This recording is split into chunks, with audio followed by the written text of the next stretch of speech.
Hello sailors, this is the Dodgy Kebab, and people love Xbox Games Pass and they want it on the PlayStation. Well, it's there already and has been for a while.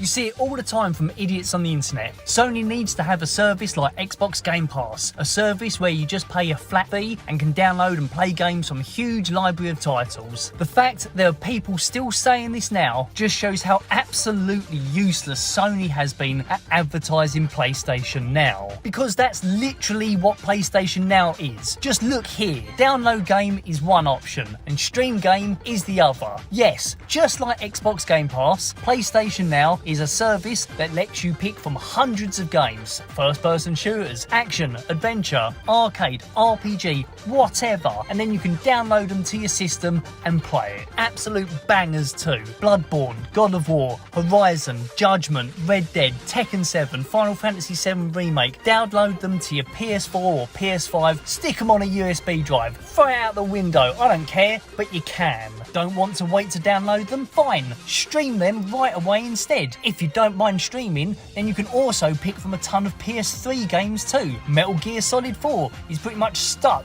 to the PS3 hardware, except now it's not, and you can stream it right away. What you're looking at right now is a direct capture I made from my PS4 while streaming Metal Gear Solid 4. Do you need amazing internet to stream at this quality? No, my internet was having a bad day when I filmed all of this, as you can see on the screen. But I can still stream Boob Fighter 5 at 60 frames per second, or kick the arse off this Russian guy in Tekken 7 with no real detectable lag. Games like Detroit here look fantastic, but I'm guessing YouTube is butchering the video quality, so instead, here's Super Hang-On from Sega. When you download a game from PS Now, it appears like normal on your home screen, but so do games that you've decided to stream. You can tell the streamed games because they have the little PlayStation Now logo by them. So what PlayStation Now actually is not just Xbox Game Pass, but Microsoft xCloud as well, all rolled into one. Those stream games are fairly quick to load.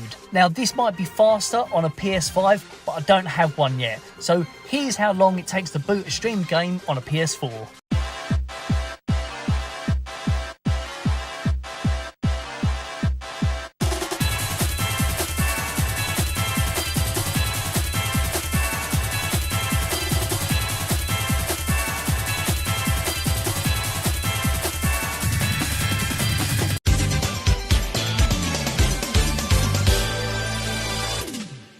It's a huge failure by Sony that they have not pushed this service, because what would you rather download and play? Crackdown on Xbox or God of War on PlayStation? Obviously it's God of War, you'd have to be mentally stupid to say otherwise. Sony has a fantastic product here, but their marketing is utter garbage and it shows in their figures. For a system with over 150 million units sold, having only 3.2 million PlayStation Now users is dreadful. Now, Xbox Shields at some point will crawl out of the woodwork and say, but Microsoft put all their games on Game Pass on day one. To that I say, what games? It's been a year and all they put out is a Gears of War game. But yeah, when Bethesda releases the next Elder Scrolls game in 2029, or 343 Industries shows how they're going to ruin the next Halo game, it will come out on Game Pass on launch day. But of course Sony won't do that, because they're a business that needs to turn a profit. Giving your games away at a net loss is how you go out of business. You're wrong.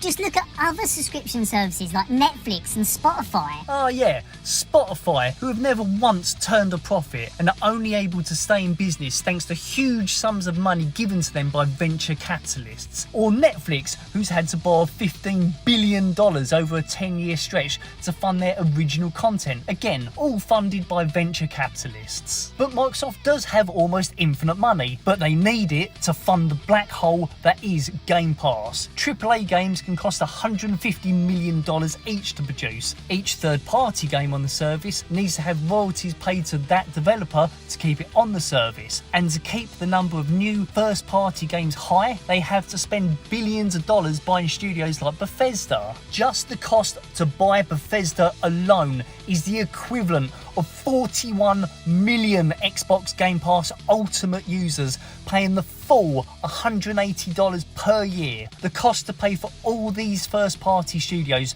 to create games from Microsoft and to license third-party games to the service is huge, and then to give them all away for only $15 a month means they're going to need more users than they've ever had to turn this into a profit-generating system.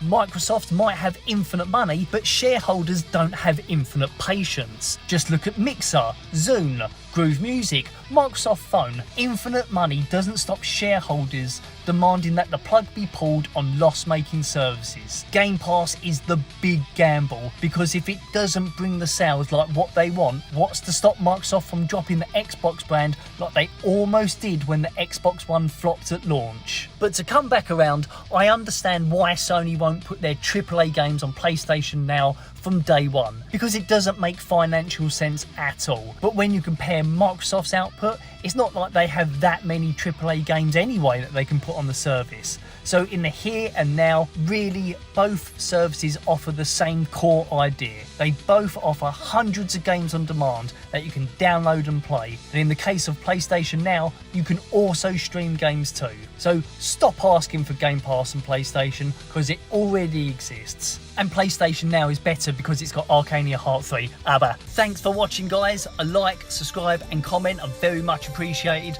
Plus, if you like what you saw, here are some links on the screen now to some of my other videos that I've made that you might like.